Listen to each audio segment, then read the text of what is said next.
চাকরিতে পুনর্বহালের দাবিতে সচিবালয়ের সামনে দ্বিতীয় দিনের মতো অবস্থান কর্মসূচি পালন করছেন পুলিশের 40তম ব্যাচের ক্যাডেট সাব ইন্সপেক্টর বা এসআইরা।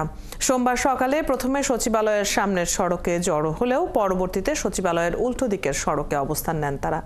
রোববারও একই দাবিতে সচিবালয়ের সামনে অবস্থান কর্মসূচি পালন করেন তারা।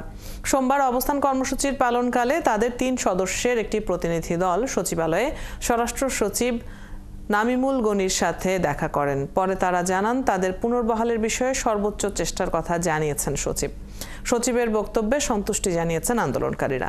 চলমান ব্যাচের পাসিং আউটের আগেই রাজশাহীর সারদায় প্রশিক্ষণে থাকা 321 জন ক্যাডেট এসআইকে শৃঙ্খলা ভঙ্গের অভিযোগে 4 দফায় বাদ দেওয়া হয়।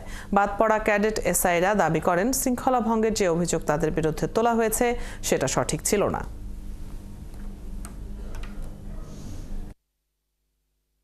যেহেতু আজকেই স্যার আমাদের কথাগুলো সবকিছু শুনেছে একদম ডিটেইলি, এবং উনি চেষ্টা করবেন যে পাসিং আউট প্যারেডের আগেই কিছু একটা করতে। আমাদের পাসিং আউটের প্যারেড হচ্ছে একদম সম্ভাব্য একটা ডেট দিয়েছিল 9 জানুয়ারি।